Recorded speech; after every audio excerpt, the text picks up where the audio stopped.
Hello friend, आप सभी का वेलकम है पीएस क्लासेस में। अगर अभी तक भी आपने हमारे चैनल को सब्सक्राइब नहीं किया है तो प्लीज सब्सक्राइब कर लीजिएगा और राइट साइड में बेल आइकन के बटन को प्रेस कर दीजिएगा ताकि सबसे पहले ऐसी वीडियो आप तक पहुंच सके।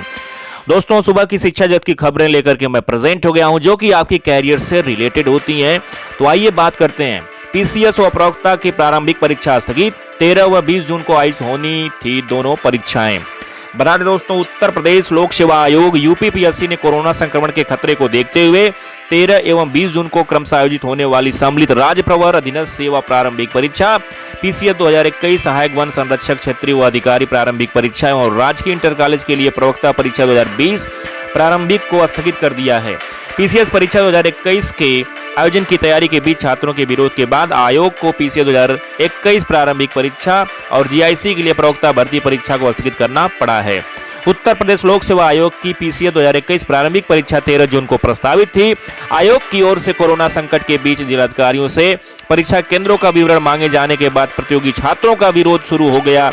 पीसीएस के 538 पदों पर भर्ती के लिए कुल 6,51,973 अभ्यर्थियों ने आवेदन किया था।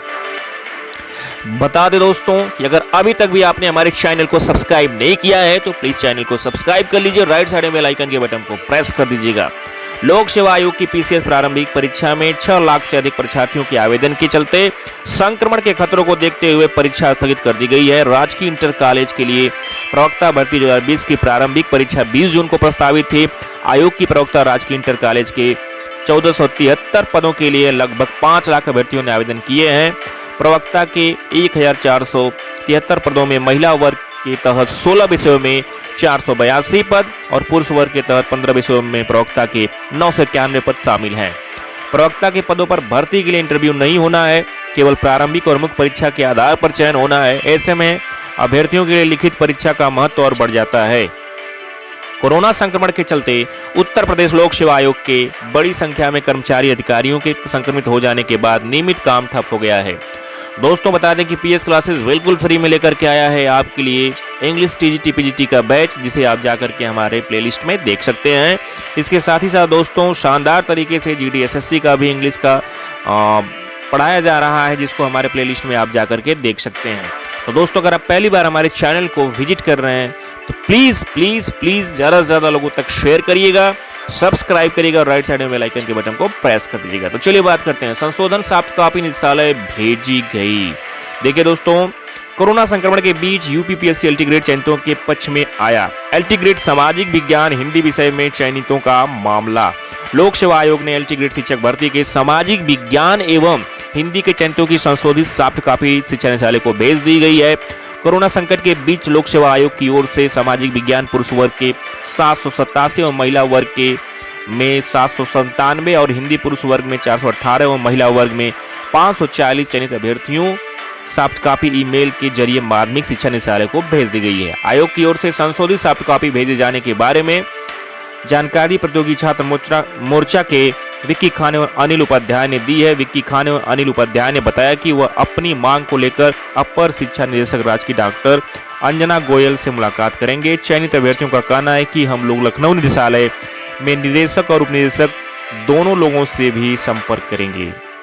देखिए दोस्तों, आज के शिक्षा जगत की ये भी खबरें छाई हैं। देख सकते हैं कि उत्तर कुंजी को चुनौती देने वाली सैकड़ों याचिकाएं खारिज। सहायक अध्यापक भर्ती 2018 बिना ठोस आधार की याचिका दाखिल करने का हो गया है चलन हाई कोर्ट। आइए दोस्तों बात करते हैं ये भर्ती है जो सहायक अध्यापक 2018 और इसमें जो चुनौती दी गई थी, आप देख सकते हैं उत्तर कुंजी को चुनौती देने वाली सैकड़ों याचिका को क्या किया गया है, तो खारिज कर दिया गया है। आइए बात करते हैं। इलाहाबाद हाई कोर्ट ने 2018 की सहायक अध्यापक भर्ती की आंसर की को लेकर दाखिल सैकड़ों याचिकाएं खारिज कर दी है। याचिकाओं में आंसर की में दिए गए सवालों के उत्तरों पर आपत्तियों की गई थी।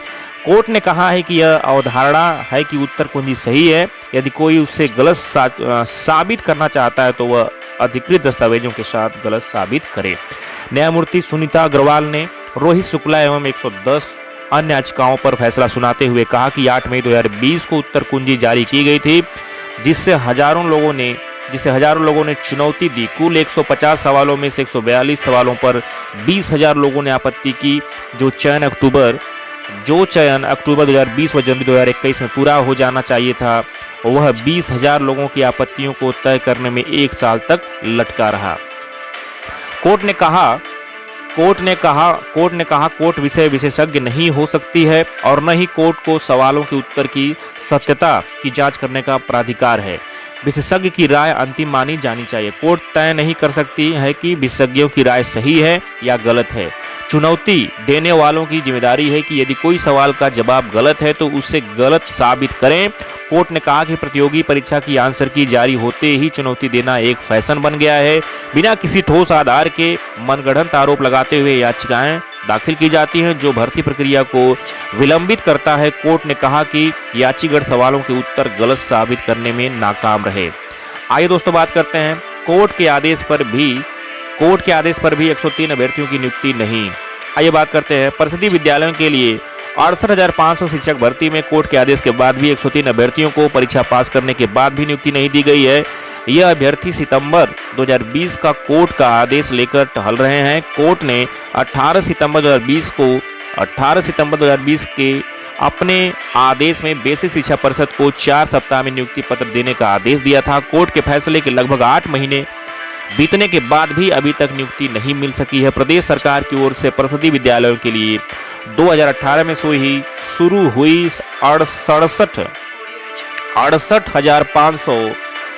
68,500 सहायक अध्यापक भर्ती में मूल्यांकन की गड़बड़ी के चलते पूरी भर्ती प्रक्रिया विवादों में के भेंट चढ़ गई थी। इस भर्ती के बीच में अभ्यर्थियों की शिकायत पर कई बार पुनर्मूल्यांकन के बाद नियुक्ति दी गई। पुनर्मूल्यांकन में सफल 103 अभ्यर्थियों के पक्ष में कोर्ट के आदेश के बाद भी नियुक्ति नहीं मिल सकी। शिक्षक भर्ती में भले ही परीक्षा पास करने वाले अभ्यर्थियों को नियुक्ति नहीं मिली हो, इसी भर्ती में आरोप के घेरे में आने के बाद निम्नलिखित तत्कालीन सचिव परीक्षा नियामक प्राधिकारी डॉक्टर सुत्ता सिंह सहित तत्कालीन रजिस्ट्रार परीक्षा प्राधिकारी जीवेंद्र सिंह एरी बहाल हो चुके हैं। दोस्तों आइए बात करते हैं आपके समाचार पत्रों में ये भी खबर छाई है। दस्तावेज सत्यापन के लिए मंडली सहायक निदेशक प्रभारी नियुक्त। 69,000 सहायक अध्यापक भर्ती में नियुक्त करीब 64,000 शिक्षकों के दस्तावेज सत्यापन के लिए बेसिक शिक्षा विभाग ने मंडली सहायक निदेशक को प्रभारी नियुक्त किया है। बेसिक शिक्षा विभाग की ओर से भी विभिन्न विश्वविद्यालयों और बोर्डों के दस्तावेज सत्यापन जल्द करने के लिए पत्र लिखा जाएगा। शिक्षकों के दस्तावेज सत्यापन होने के बाद उनके वेतन भुगतान का रास्ता साफ होगा। बेसिक शिक्षा विभाग की अपर मुख्य सचिव रेणुका कुमार की ओर से पिछले दिनों की गई समीक्षा में शिक्षकों के दस्तावेज सत्यापन के अभाव में वेतन भुगतान नहीं होने का मुद्दा प्रमुखता से उठाया था। बैठक में सामने आया कि दस्तावेज सत्यापन और शिक्षकों के वेतन भुगतान की स्थिति संतोषजनक नहीं है। तो बता दें दोस्तों कि सचिव ने मांगा प्रमाण पत्र। अपर मुख्य सचिव रेणुका कुमार ने 69,000 सहायक अध्यापक भर्ती में विभिन्न कारणों से रिक्त रहे पदों को लेकर भी बेसिक शिक्षा सचिव से प्रमाण पत्र मांगा है। परिषद के रिक्त पदों की वास्तविक स्थिति की जानकारी मिलने के बाद रिक्त पदों को भी प्रतीक्षा सूची में भरने की कवायद तेज की जाएगी।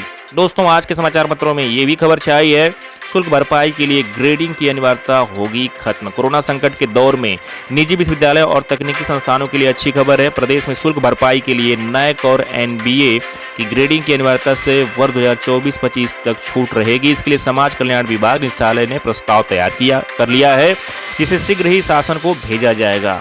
छात्रवृत्ति एवं शुल्क प्रतिपूर्ति योजना में वर्ष 2020-21 से निजी विश्वविद्यालयों और तकनीकी संस्थानों के लिए क्रमशः national assessment and accreditation counselling NAAC और national board of accreditation NBA की ग्रेडिंग अनिवार्य कर दी गई थी। स्थिति का अंदाजा इससे लगा सकते हैं कि प्रदेश में 28 निजी विश्वविद्यालय हैं। तो दोस्तों आज की शिक्षा जगत की ये सारी खबरें थी। तो सुबह का आप सभी को वेरी गुड मॉर्निंग। दोस्तों एक बार पुनः आप सभी से निवेदन है कि अगर आप पहली बार हमारे चैनल को विजिट कर रहे हैं तो प्लीज़ सब्सक्राइब के साथ साथ राइट साइड में बेल आइकन के बटन को प्रेस कर दीजिएगा, क्योंकि सबसे पहले हम देते हैं आपको न्यूज। और इसके साथ ही साथ आप लाइक कर दीजिएगा, कमेंट कर दीजिएगा कैसा वीडियो लगता है। शुभ प्रभात आप सभी को, एंड तक वीडियो देखा, thank you so much everyone.